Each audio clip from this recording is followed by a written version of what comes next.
మన ప్రభు అయిన యేసుక్రీస్తు వారికి నామములో అందరికీ వందనాలు మరియు ఉదయకాలపు శుభాలు తెలియజేస్తున్నాం. ఈ దినపు డివోషనల్‌గా మనము మార్కు సువార్త 1వ అధ్యాయము 40-42 వచనాలు మనం ధ్యానిద్దాం. ఇక్కడ ఈ విధంగా రాయబడి ఉంది. ఒక కుష్ఠరోగి ఆయన యొద్దకు వచ్చి ఆయన ఎదుట మోకాలుని నీకిష్టమైతే నన్ను శుద్ధినిగా చేయగలవని ఆయనతో చెప్పి ఆయనను వేడుకొనగా ఆయన కనికరపడి చెయ్యి చాపి వానిని ముట్టి నాకిష్టమే నీవు శుద్ధుడవు కమ్మని వానితో చెప్పాను. వెంటనే కుష్ఠరోగము వానిని విడిచెను గనుక వాడు శుద్ధుడాయెను. ఈ కొన్ని వచనాల్లో మనకి ఇద్దరు వ్యక్తులు కనిపిస్తున్నారు.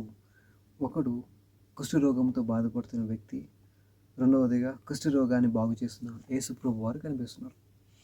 ఇప్పుడు ఈ కుష్ఠరోగంతో బాధపడుతున్న వ్యక్తికి తెలుసు ఆయన యొక్క వ్యాధి యొక్క తీవ్రత ఏంటో, లేకుంటే ఆ వ్యాధి వల్ల అతని జీవితంలో ఏమి లేదో ఆయనకు తెలుసు. ఇప్పుడు ఈ కుష్ఠరోగం అనేది మరణకరమైంది, నాశనకరమైంది, పాపకరమైంది. ఇలాంటి జీవితంలోంచి విడుదల పొందుకోవడానికి ప్రయత్నం చేస్తున్నాడు ఈ కుష్ఠరోగంతో బాధపడుతున్న వ్యక్తి. ఎందుకంటే ఈ కుష్ఠరోగం వల్ల అతని జీవితంలో ఎటువంటి సంతోషం లేదు, ఎటువంటి సమాధానం లేదు, ఎటువంటి గొప్ప నిరీక్షణ లేకోకుండా ఉన్నాడు. ఇప్పుడు యేసుప్రభు వారి కోసం అలాంటి వ్యక్తిత్వంతో ఉన్న వ్యక్తి విన్నాడు. విని వెంటనే విశ్వాసంతో ఆయన సన్నిధికి రావడం కనిపిస్తూ ఉంటుంది. లేకుంటే విశ్వాసంతో ఆ వ్యక్తి దగ్గరికి వచ్చి దానిని నయం చేసుకోవడానికి సిద్ధంగా ఉన్నాడు. ఇప్పుడు యేసుప్రభు దగ్గరికి వచ్చాడు. ఆ వ్యక్తి అటువంటి వ్యక్తిత్వంతో వచ్చి అడుగుతున్నాడు, నీకు ఇష్టమైన నా జీవితంలో గొప్ప సంతోషం ఉండడం, నీకు ఇష్టమైన నా జీవితంలో సమాధానం ఉండడం, నీకు ఇష్టమైన నా జీవితంలో ఈ కుష్ఠరోగం నుంచి విడుదల పొందడం అని చెప్పేసి అడుగుతున్నాడు. ఇప్పుడు దానికి జవాబుగా యేసుప్రభు వారు చెప్తున్నాడు, అవును నాకు ఇష్టమే నీ జీవితంలో గొప్ప సంతోషం ఉండడం, అవును నాకు ఇష్టమే నీ జీవితంలో గొప్ప సమాధానం ఉండడం, అవును నీ జీవితంలో నాకు ఇష్టమే నీ జీవితంలో ఈ కుష్ఠరోగం నుంచి విడుదల పొందడం అని చెప్పేసి. ఇప్పుడు మనం ఒకసారి దీన్ని మనం అన్వయించుకుంటే కనుక ఈ లోకంలో మన విశ్వాస జీవితంలో మనం అనుకుంటుంటాం, మనకున్న బాధలను బట్టి, కష్టాలను బట్టి, నష్టాలను బట్టి, శ్రమలను బట్టి, లేకుంటే మనకున్న శరీర అస్వస్థతలను బట్టి ఇప్పుడు మనం దేవుని సన్నిధికి ఎలా రావాలంటే ఇవన్నీ కలుగున్న వారంగా మనం విశ్వాసంతో రావాలి, నమ్మకంతో రావాలి, గొప్ప నిరీక్షణతో రావాలి. ఆయన మాత్రమే విడుదల చేయగలవాడనే విశ్వాసంతో మనం యేసు దగ్గరికి రావాలనేది ముఖ్య ఉద్దేశం.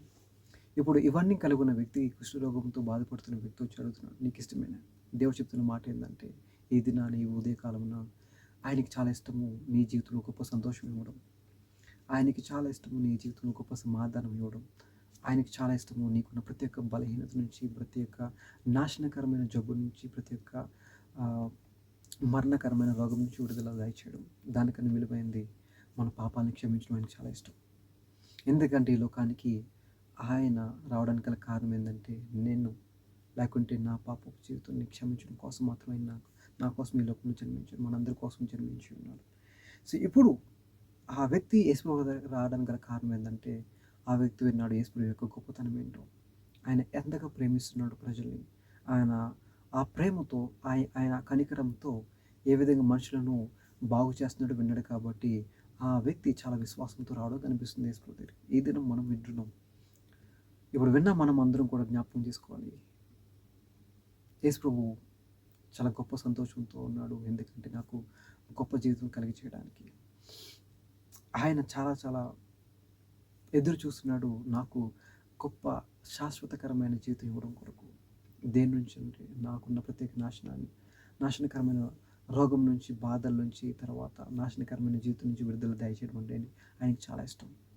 ఇప్పుడు నేను యేసుప్రభు దగ్గరికి వస్తున్నాను, నేను గుర్తుపెట్టుకోవాలి యేసుప్రభు నా కోసం ఎలా ఆలోచిస్తున్నాడు, ఆలోచిస్తున్న వ్యక్తి దగ్గరికి నేను ఎలా వస్తున్నాను.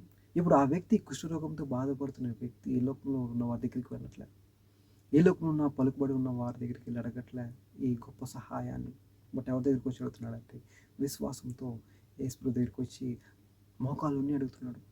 ఏదైనా మనం కూడా మన జీవితంలో గొప్ప సంతోషము, మన వ్యక్తిగతమైన జీవితంలో గొప్ప సంతోషం, లేకుంటే మన కుటుంబ జీవితంలో గొప్ప సంతోషము, సమాధానము, లేకుంటే మన సంఘంలో గొప్ప సంతోషము, సమాధానం, లేకుంటే మన సమాజంలో గొప్ప సంతోషము, సమాధానం, ప్రతి ఒక్క నాశనకరమైన జీవితం నుంచి విడుదల పొందాలంటే మన ఎవరి దగ్గరికి రావాలంటే యేసుప్రభు వారి దగ్గరికి రావాలి.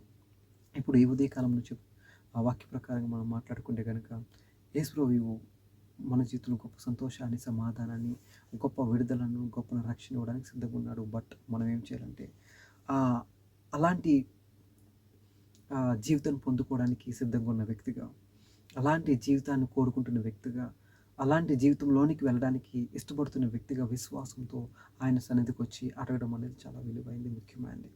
ఇప్పుడు మన విశ్వాస జీవితంలో ఇది చాలా విలువైంది. ఏంటంటే మనల్ని దేవుడు చూస్తున్నాడు. మనకి దేవుడు గొప్ప జీవితం ఇవ్వడానికి సిద్ధంగా ఉన్నాడు. ఇప్పుడు ఆ గొప్ప జీవితాన్ని పొందుకోవడానికి నేను సిద్ధంగా ఉన్నామా? ఆ గొప్ప జీవితం పొందుకోవడానికి మన కుటుంబం సిద్ధంగా ఉందా? లేకుంటే ఆ గొప్ప జీవితం పొందుకోవడానికి మన సమాజము, సంఘము సిద్ధంగా ఉన్నదనేది ముఖ్యమైన ప్రశ్నగా ఆలోచిస్తే కనుక అవన్నీ కలిగి జీవించాలంటే మనం విశ్వాసంతో, నిరీక్షణతో, నమ్మకంతో యేసయ్య సన్నిధికి వచ్చి ఆయనను అడగాలి. అడిగితే దేవుడు ఇవ్వడానికి సిద్ధంగా ఉన్నాడు. ఇప్పుడు అదే విశ్వాసంతో, నిరీక్షణతో, నమ్మకంతో యేసు దగ్గరికి వచ్చి మోకాళ్ళుని అడుగుతున్నాడు, ప్రాధాయపడుతున్నాడు. అప్పుడు యేసు చాలా కనికరంతో చెప్తున్నాడు. ఆయన చేయి చాపి చెప్తున్నాడు. ఆయన పట్టుకుని చెప్తున్నాడు, అవును నాకు ఇష్టమే నీ జీవితం బాగుపడడం, నాకు ఇష్టమే నీ కుటుంబ జీవితం బాగుపడడం, నాకు ఇష్టమే నీ సమాజం బాగుపడడం అని చెప్పి మనకున్న ప్రతి ఒక్క వేదన, బాధలు, శోధన, లేకుంటే ప్రతి ఒక్క పాపకరమైన, దోషకరమైన, మరణకరమైన ప్రతి ఒక్క దాని నుంచి విడుదల చేయడానికి సిద్ధంగా ఉన్నాడు. ఇప్పుడు వాటిని నేను పొందుకున్న వ్యక్తిగా, లేకుంటే వాటిని నేను పొందుకుని జీవిస్తున్న వ్యక్తిగా జీవించడం అనేది చాలా ఇంపార్టెంట్. ఇప్పుడు 2000 సంవత్సరాల క్రితం మన పాపాల నిమిత్తం ఆయన మరణించి గొప్ప సంతోషకరమైన జీవితాన్ని ఇచ్చాడు. మనకి గొప్ప సమాధానాన్ని ఇచ్చాడు, గొప్ప విడుదలను దయచేసి మనకి శాశ్వత రాజ్యాన్ని మనకి ఇవ్వడం కనిపిస్తూ ఉంటుంది. ఇప్పుడు ఆ శాశ్వత రాజ్యానికి వెళ్తున్న వ్యక్తిగా నేను సంతోషంతో జీవించాలి. ఆ శాశ్వత రాజ్యాన్ని పొందుకునే వ్యక్తిగా ఈ లోకంలో నేను గొప్ప విశ్వాసంతో జీవించాలి. ఆ శాశ్వతమైన జీవితాన్ని పొందుకునే వ్యక్తిగా ఈ లోకంలో గొప్ప సంతోషంతో, సమాధానంతో, నమ్మకంతో, విశ్వాసంతో జీవించడం చాలా విలువైంది. ఇప్పుడు ఆ కుష్ఠరోగంతో ఉన్న వ్యక్తి యేసు దగ్గరికి వచ్చిన తర్వాత, అవును నాకు ఇష్టమే నువ్వు శుద్ధుడో కమ్ము అని చెప్పగానే ఆయనకున్న ప్రతి ఒక్క రోగం మాయమైపోయింది. అతనుకున్న దుఃఖం మాయమైపోయింది. అతనుకున్న నాశనకరమైన రోగం కనబట్లే. అతనుకున్న ప్రతిదీ కూడా మాయమైపోయింది. ఇప్పుడు అలా మార్చబడ్డంటే ఒక నూతనమైన వ్యక్తిగా మార్చబడి యేసయ్య నామాన్ని స్మరించడం మనకు కనిపిస్తుంటుంది. అందుకే కీర్తనకారుడు చెప్తుంటాడు 66 కీర్తన 1వ వచనంలో, సర్వలోక నివాసులారా దేవుని గూర్చి సంతోష గీతము పారుడి, ఆయన నామ ప్రభావము కీర్తించుడి. ఇప్పుడు మనమందరం కూడా విమోచన పొందుకునే వ్యక్తులుగా, లేకుంటే రక్షణ పొందుకునే వ్యక్తులుగా, లేకుంటే మన శరీరంలో ఉన్న ప్రతి ఒక్క వ్యాధి నుంచి, బాధ నుంచి విడుదల పొందుకునే వ్యక్తిగా, లేకుంటే ప్రతి ఒక్క మానసికమైన, లేకుంటే ప్రతి ఒక్క బాధ నుంచి విడుదల పొందుకునే వ్యక్తిగా మనం ఏం చేయాలంటే విశ్వాసంతో, నమ్మకంతో, నిరీక్షణతో మనం యేసయ్య నామాన్ని స్మరించాలి, యేసయ్య నామాన్ని కీర్తించాలి, యేసయ్య నామాన్ని ఘనపరచాలి. ఇప్పుడు మనమందరం కూడా అటువంటి గొప్ప విశ్వాసమైన జీవితంలోనికి, విశ్వాస సంబంధమైన వ్యక్తిగతమైన జీవితంలోనికి వెళ్ళడం అనేది చాలా ఇంపార్టెంట్. సో ఈ ఉదయకాలం నా దేవుడు చాలా సిద్ధంగా ఉన్నాడు మనందరికీ గొప్ప సంతోషకరమైన జీవితం ఇవ్వడానికి. దేవుడు సిద్ధంగా ఉన్నాడు మన జీవితంలో గొప్ప సమాధానాన్ని ఇవ్వడానికి. మన జీవితంలో, మన కుటుంబ జీవితంలో, మన సమాజంలో గొప్ప సంతోషాన్ని, సమాధానాన్ని ఇవ్వడానికి సిద్ధంగా ఉన్నాడు. బట్ అవన్నీ పొందుకోవడానికి మనం సిద్ధంగా ఉండాలి. ఎలాగంటే విశ్వాసంతో, గొప్ప నమ్మకంతో, గొప్ప నిరీక్షణతో యేసయ్య సన్నిధికి వచ్చి మనం అడిగి మనం పొందుకునే వ్యక్తిగా జీవించడం అనేది చాలా విలువైనది, ముఖ్యమైనది మన విశ్వాస జీవితంలో. అలాంటి గొప్ప జీవితం మనం అందరం కలిగి జీవించాలి. అలాంటి గొప్ప విశ్వాసం, అటువంటి గొప్ప నిరీక్షణ, నమ్మకం కలిగిన వ్యక్తులుగా ఈ లోకంలో జీవించడం చాలా ముఖ్యమైనది. సో అలాంటి కృప, అలాంటి విశ్వాసం దేవుడు మనకు దయచేస్తూ ఉన్నాడు, ఇంకా నడిపిస్తున్నాడు. అటువంటి విశ్వాస సంబంధమైన జీవితాన్ని మనం జీవించడానికి సిద్ధంగా ఉండి ఆయనలో మనం ఈ గొప్ప సంతోషాన్ని, సమాధానం పొందుకున్న వ్యక్తులుగా జీవించాలి. సో అందరికీ వందనాలు. Have a good day. Thank you.